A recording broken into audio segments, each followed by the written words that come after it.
নমস্কার বন্ধুরা, পিয়ালিস ডেইলি ব্লগে আপনাদেরকে অনেক অনেক স্বাগত। আশা রাখছি আপনারা সকলে খুব ভালো আছেন আর আমিও খুব ভালো আছি।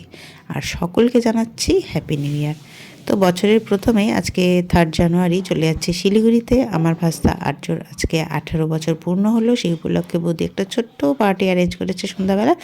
তো আমাকে বললো যে তোমাকে আসতেই হবে। তো বাপের বাড়ি যাওয়ার সুযোগটা কেন হাতছাড়া করি বলুন বন্ধুরা। তো চলে আসলাম। আর এখন সন্ধেবেলা এটা হলো আর্যর কেক। আর্য কেক কাটবে। তো এই বছর ওর 18 পূর্ণ হলো, কিন্তু এর আগে যখন ও ছোটো ছিল 5 বছর যখন ওর পূর্ণ হয়েছিল তখন ও বৌদিরা অনেক বড় করেই বার্থডেটা সেলিব্রেট করছিল, কিন্তু সেই বছর আমার আসা হয়নি। তাই বৌদি আজকে সকালেই ফোন করে বলল, যখনই বড় করে বার্থডে করি তুমি আসো না, তো এই বছর কিন্তু তোমাকে আসতেই হবে। আর আর্য তো সেই ফোনে সেই রাগারাগি, না আসলে বলে আমার সাথে কথাই বলবে না। তো ভাবলাম ঠিক আছে চলো যাই, পাপানেরও আজকে পড়া নেই। তো চলো, তো চলে এসেছি সন্ধ্যাবেলা। এখন কেক কাটার সময়। তা আগে সবাই ওকে ধান দুর্ব দিয়ে আশীর্বাদ করছে, মা করে নিল, এরপরে বড়দা, তারপরে হবে ওর কেক কাটিং। শিলিগুড়িতে পৌঁছে গেছি 2:30টার মধ্যে, কিন্তু ভিডিওটাই সন্ধ্যা থেকে শুরু করলাম কারণ সারাটা দিন প্রচণ্ড মাথা ব্যথা করছে। এমনি বাস জার্নি করলে আমাদের একটু অসুবিধা হয়, তো আজকের অসুবিধা হলো প্রচণ্ড মাথা ব্যথা করছে। তো চলো, মাথা ব্যথা থাক, ওষুধ খেয়ে নিয়েছি। তা এখন বার্থডেটা সেলিব্রেট করে নিই। এই আর্য যখন আমার বিয়ে হয় তখন ওর 1.5 বছর বয়স। এই 1.5 বছরই ওকে আমি পেয়েছিলাম। তারপরে যখনই বাবার বাড়ি যেতাম তখনই ওর সাথে আমার দেখা হতো। সেই আর্য আজকে কত বড় হয়ে গেল।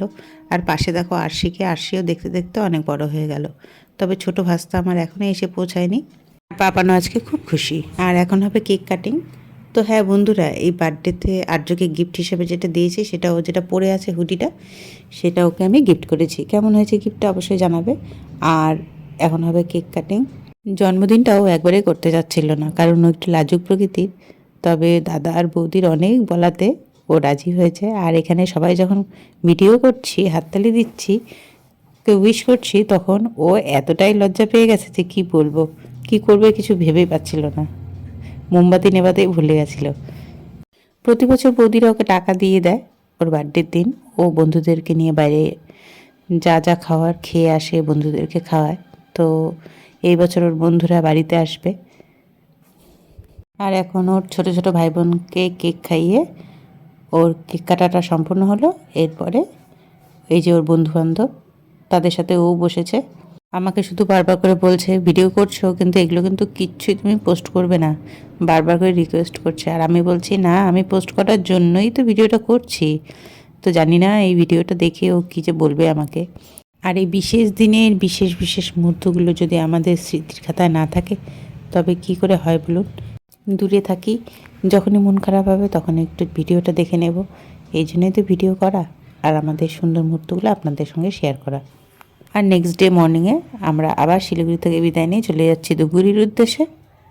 তা আবার দেখা হবে আপনাদের সঙ্গে নতুন কোনো ব্লগে, নতুন কোনো বিষয় নিয়ে। তা আজকের মতন টাটা।